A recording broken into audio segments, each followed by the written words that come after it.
မိုးခေါင်ရေရှားနေတဲ့အချိန်သက္ကန္တရာကြီးမှာနေရတဲ့လူတွေစိုက်ပျိုးရေးလုပ်ဖို့ဆိုတာခက်ခဲတယ်လေဥပမာစင်ကာပူလိုနိုင်ငံမျိုးစိုက်ပျိုးရေးခွင့်ရေးရှားပါနေတယ်မဖြစ်နိုင်တဲ့နေရာမျိုးဖြစ်တယ်စိုက်ပျိုးရေးနဲ့လုပ်ဖို့ခဲရင်နေပေါ့ခွင့်ရေးမရှိဘူးတစ်ဖက်ကြည့်လိုက်ရင်လည်းပင်လေကြီးရေကလည်းရေချိုးမရှိဘူးရေငန်းစိုက်ပျိုးရေးလုပ်ဖို့ဆိုတာမတမခဲရင်မြန်မာနိုင်ငံလိုနိုင်ငံမျိုးကြတော့စိုက်ပျိုးလို့ရတဲ့မြေတွေများစွာရှိတယ်ရှေးချိုးတွေကလည်းအမတမပေါ်တယ်တိုင်းပြည်ရဲ့ထိတ်ကနေပြီးတော့အလဲဘဟုမြေပုံကြီးရဲ့အလဲဘဟုတဲ့တဲ့ကနေပြီးတော့ဟိုးစားကနေပြီးတော့စီးဆင်းနေတဲ့အေယာဝတီမြစ်ကြီးရှိတယ်အေယာဝတီမြစ်ကြီးရဲ့ဖေကနေပြီးတော့အရန်စီးဆင်းလာတဲ့တန်လာဝတီတို့ဒုဋ္ဌဝတီတို့ချင်းတွင်းတို့ဆိုတဲ့အန်လာဝတီအဲ့ဒီမြစ်အရန်တွေလည်းရှိတယ်စိုက်ပျိုးရေးလုပ်ဖို့တော့အခွင့်အရေးအကောင်းဆုံးပဲအဲ့ဒါအခွင့်အရေးလို့ပြောတာနော်လှုပ်လို့ဖြစ်နိုင်တဲ့အခွင့်သို့တော့လှုပ်လာမလှုပ်ဘူးဆိုလို့ရှိရင်အဲ့ဒီအခွင့်အရေးကဆုံးရှုံးသွားမှာပဲသိကြတယ်အဲ့ဒါလိုပဲတန်တရားကလွတ်ဖို့သို့မဟုတ်ကိုယ်ဘဝတိုးတက်မြင့်မာဖို့ကြိုးစားအထောက်မယ်ဆိုလို့ရှိရင်လေအမြဲတမ်းလုပ်လို့ရလားအမြဲတမ်းဒီခွင့်ရေးရနိုင်သလားဆိုမရနိုင်ဘူးအဲ့တော့အခွင့်အရေးတွေအခွင့်အရေးနဲ့လုပ်ကိစ္စလို့ဆိုတဲ့နေရာမှာနံပါတ်1ကဘယ်လိုပြောထားတော့တရားဓုတရားမြတ်ရဖို့မြင့်မြတ်တဲ့အကျင့်ကိုကျင့်ဖို့တန်တရားကထွက်ပေါက်ရဖို့နိဗ္ဗာန်ကိုမျက်မှောက်ပြုဖို့ဆိုတဲ့အခွင့်အရေးဟာအလုံးကိုနဲတယ်တခြားအခွင့်အရေးတွေတဲ့ပိုနဲတယ်လို့ဆိုလို့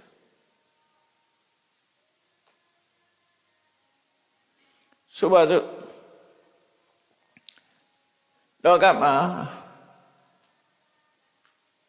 တရားဓုတရားမြတ်ကိုကျင့်တရားကိုအမှန်ကန်ဟောပြောနိုင်တဲ့ဖရာပွင့်ပွင့်လဲပွင့်တယ်တရားလဲဟောတယ်ဖရာလဲပွင့်တယ်တရားလဲဟောတယ်ဟောတဲ့တရားကလည်းတကယ့်ကိုငြိမ်းချမ်းမှုကိုပေးနိုင်တယ်နိဗ္ဗာန်ကိုရောက်စေနိုင်တယ်အဲ့ဒီလိုအခြေအနေမျိုးမှာဘယ်ပုဂ္ဂိုလ်ဟာခွင့်ရဆုံးရှုံးနေတယ်လေဖရာပွင့်တဲ့ခေတ်နဲ့ခေတ်ဆိုတာပေါ်နေတယ်ဖရာတရားဟောနေတာလည်းရှိနေတယ်ဆိုတော့မြန်မာပြည်မှာအခုချိန်ပြောမှဆိုရင်မြတ်စွာဘုရားသာသနာရှိနေသေးတော့ဖရာပွင့်တဲ့အချိန်လို့ပြောလို့ရတယ်ဖရာဟောတဲ့တရားတွေကိုကြားနာခွင့်သင်ယူခွင့်ရှိနေသည့်အတွက်ကြောင့်တရားတွေပွင့်လင်းနေတယ်လို့ဆိုလို့ရတယ်အဲ့တော့ဖရာလည်းရှိတယ်တရားလည်းရှိနေတယ်အဲ့ဒီအချိန်မှာအခွင့်အရေးရနေတဲ့ပုဂ္ဂိုလ်တွေရှိကြတယ်အဲ့ဒီမဲ့အခွင့်အရေးဆုံးရှုံးသွားတဲ့ပုဂ္ဂိုလ်တွေလည်းအများကြီးရှိတယ်ဒါအခွင့်အရေးတစ်ခုပဲဘုရားလည်းပွင့်နေတယ်တရားလည်းဟောနေတယ်ဒါအခွင့်အရေးတစ်ခုအဲ့ဒီအခွင့်အရေးကိုလက်လုံးမမီနိုင်တော့အောင်လုံးဝဆုံးရှုံးသွားတဲ့ပုဂ္ဂိုလ်တွေကဘယ်ပုဂ္ဂိုလ်တွေလဲဘယ်လိုနည်းနဲ့မှဒီအခွင့်အရေးကိုသုံးမချနိုင်တော့တဲ့ပုဂ္ဂိုလ်ရှိသေးတယ်အဲ့ဒီလိုဘုရားပွင့်တရားဟောနေတဲ့အချိန်မှာသရဝတူဟာငရဲကြနေတယ်ဆိုငရဲရောက်နေတဲ့လူတယောက်ဟာဘုရားပွင့်တာလည်းသိဖို့မရှိဘူးတရားလည်းနာဖို့မရှိဘူးအဲ့တော့ဒါကြီးမားတဲ့ဆုံးရှုံးမှုကြီးတစ်ခုဖြစ်နေဘယ်လိုမှသူကအခွင့်အရေးမရနိုင်တော့နော်ဘယ်လိုမှအခွင့်အရေးမရအဲ့ဒီပုဂ္ဂိုလ်ကလုံးဝဆုံးရှုံးတဲ့ပုဂ္ဂိုလ်လို့အဲ့ဒါကိုကြည့်ပြီးတော့ရပ်ပြစ်၈ပါးဆိုတာငရဲကြနေတာရဲ့အပြစ်တစ်ခုဆိုပြီးတော့ဗမာဩဃာတထဲမှာထည့်ပြီးတော့ဆိုတာ ဖះပွင့်တရားဟောနေတဲ့အချိန်မှာငရဲကြနေအခွင့်အရေးတွေဆုံးရှုံးသွားပြီအဲ့တော့ငရဲဟာတရားဥတရားမြတ်ရဖို့အရက်မဟုတ်သည့်အတွက်ကြောင့်ဒါအရက်ရဲ့အပြည့်ဆိုပြီးတော့သူတို့သုံးလေးရှိကြတယ်ပေါ့နော်အမှန်တော့ငရဲကြနေတဲ့ပုဂ္ဂိုလ်သည်တရားနာဖို့အခွင့်အရေးဖျားဖူးဖို့အခွင့်အရေးလုံးဝဆုံးရှုံးသွားပြီသူဆိုလိုတာနော်အဲ့ဒါကနံပါတ်1နံပါတ်2ကလောကမှာဖျားပွင့်နေတရားလည်းဟောနေတယ်သို့တော့ကံမကောင်းကြောင်းလာလို့တိရစ္ဆာန်ဖြစ်နေတိရစ္ဆာန်ဆိုတာခံယူနိုင်တဲ့အသိဉာဏ်မရှိဘူးလေ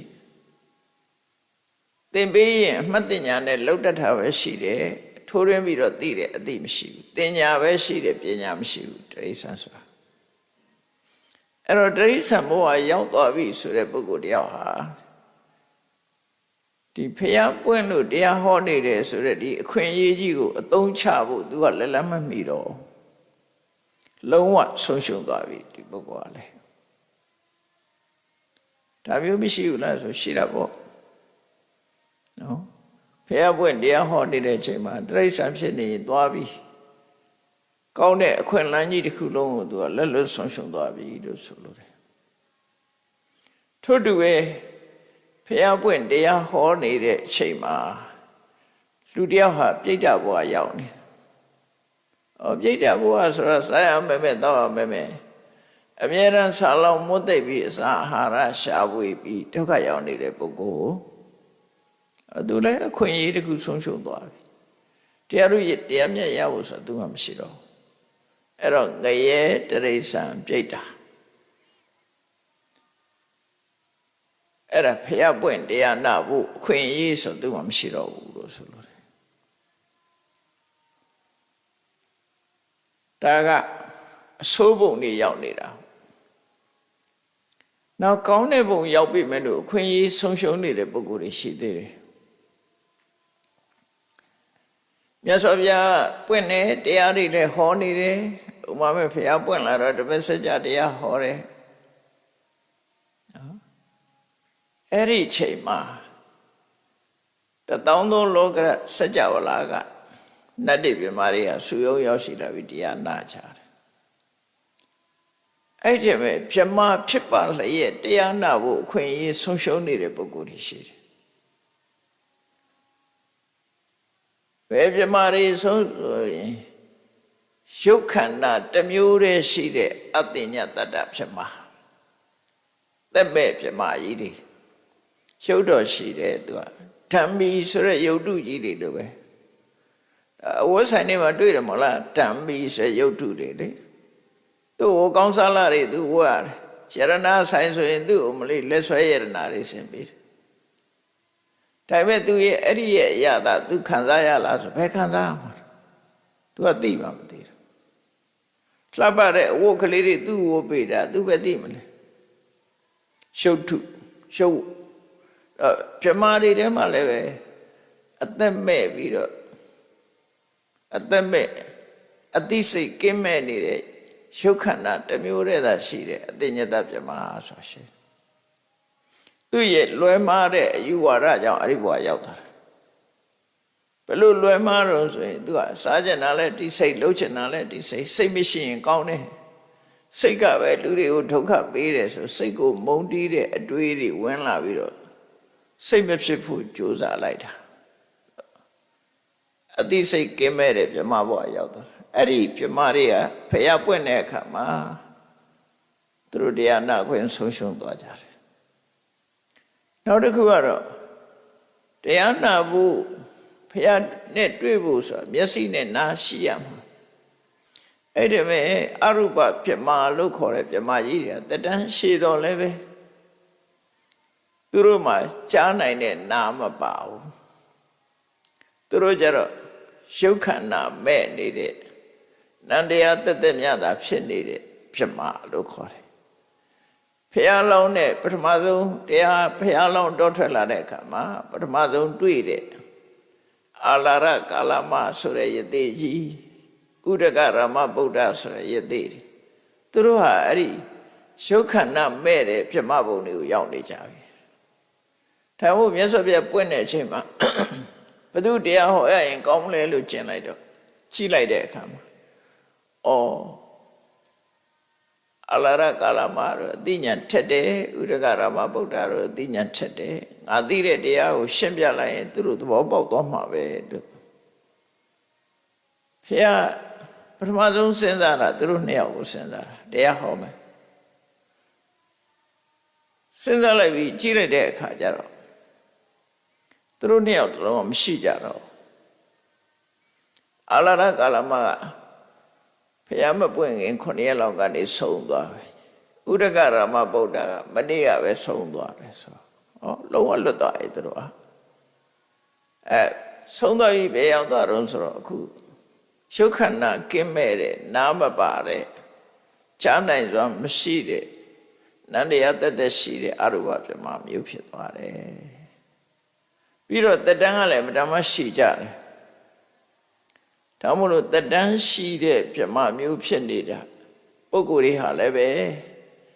နောက်ထပ်ဖရာပွင့်အောင်ရေမတိယဖရာလည်းသူတို့ဖူးခွင့်မရှိတော့မမိတော့ဘူးနော်သူတို့ကအသက်ရှင်နေသေးတာလွတ်သွားတယ်ပရက္ခဝါကဖရာတွေလွတ်ကုန်တာကုန်နောက်ကဝါလည်းမိမမိမသူတို့ခွာနဲ့တွေ့ချင်အဲ့တော့သူတို့ဟာတားဆုံးရှုံးသွားတယ်တန်တရားတွေကထွက်ဖို့လမ်းကြောင်းသူတို့ရှာမတွေ့တော့ဖရာနဲ့တွေ့ဖို့ဆိုတာညခက်သွားတယ်အဲ့ဒါပြောတာအခွင့်အရေးဆိုသူလည်းလွတ်ဆုံးရှုံးသွားတယ်ဘယ်လိုနည်းနဲ့မှပြန်မရနိုင်တဲ့ပုဂ္ဂိုလ်တွေမရနိုင်တဲ့ပုဂ္ဂိုလ်တွေဆုံးရှုံးနေတာမဟုတ်လို့အဲ့တော့တတန်းရှိတဲ့ရုပ်ခန္ဓာမဲ့တဲ့ဖြစ်မှာတတန်းရှိပြီးတော့အသိစိတ်ကင်းမဲ့တဲ့ဖြစ်မှာအဲ့ဒီပြမမျိုးဖြစ်နေတဲ့ပုဂ္ဂိုလ်ဟာတရားကြားနာရဖို့ဆိုတဲ့အခွင့်အရေးမှသူကလုံးဝမရှိတော့ဘူးလို့ဆိုလို့တယ်ဒါကြောင့်မို့အဲ့ဒါကိုလည်းရပ်ပြစ်၈ပါးထဲမှာတစ်ပါးအနေနဲ့ထည့်ထားတယ်ငရဲတရိစ္ဆာန်ပြိတ္တာတတန်းရှိကြတဲ့ရုပ်မဲ့နာမဲ့ဖြစ်မှာ၄ခုအလုံးနော်၄ခုနောက်တစ်ခုကတော့လောကမှာဘုရားတော့ပွင့်ပါရဲ့တရားလည်းဟောနေတယ်ဒါပေမဲ့ဒီပုဂ္ဂိုလ်ကလူဘုံတော့ရောက်တယ်လူဘဝတော့ဖြစ်တယ်ဒါပေမဲ့အလွန်ဝေးလံတိခေါင်လူမရောက်သူမရောက်တောတောင်တွေခြားနေတယ်ခုပြောတဲ့အပေါ်ရိချီနီစာလူရိုင်းမျိုးထဲမှာကျွန်းနေလူရိုင်းမျိုးတွေထဲမှာသွားဖြစ်တယ်ဘယ်လိုမှသတင်းကြားအောင်ပြောလို့မရတဲ့လူသာဖြစ်ပေမဲ့လို့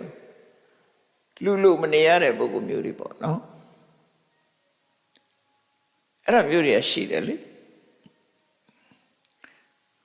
အစွန်ဖြားကြပြီးတော့ဘုရားတရားကိုသိနိုင်စွာမရှိတဲ့အသိဉာဏ်မရှိတဲ့လူရိုင်းမျိုးတွေလူရိုင်းဘဝမှာရောက်ရှိနေပထမဆုံးကျွမ်းမှနေတဲ့ပုဂ္ဂိုလ်တွေဟာအပေါ်ရိจิနေလို့ခေါ်တဲ့တတ်ပညာလည်းမရှိဘူး။ဘာပဲအမေရိကတိုက်မှာဆိုလို့ရှိရင်အမေရိကတိုက်အခုလူရင်ကျေးလို့ဆိုတော့စီဝါရှာတတ်ပြီးတော့ပညာတတ်တဲ့ပုဂ္ဂိုလ်တွေမရောက်ခင်အရင်ရောက်နေတာတွေကဘယ်သူတွေတုံးဆို Red Indian ဆိုလူမျိုးတွေပဲသူတို့ကပထမဆုံးကျွန်းနေလူမျိုးတွေလို့ပြောတာ Red Indian သူတို့ကအရက်တောက်တာတဲ့လည်းသိမရှိကြခဏခေတ်မှာတော့အမေရိကန်နိုင်ငံအစိုးရသူတို့လာကပေးထားသူတို့ရဲ့ကိုလိုနီနေရာဌာနတစ်ခုသတ်မှတ်ပေးထားတယ် Red Indian colony ဆိုတာသတ်မှတ်ပေးထားပြီးတော့သူတို့ဝေကြီးတဲ့နာထောက်ပံ့ပြီးတော့ပေးထားတယ်ပညာလည်းမသိညာဘူးသူတို့ပဲထောက်ပံ့ရေးစားပြီးနေကြတဲ့ပုဂ္ဂိုလ်တွေအဲ့ဒါမျိုးတွေတို့ဆိုလို့တယ်ပေါ့နော်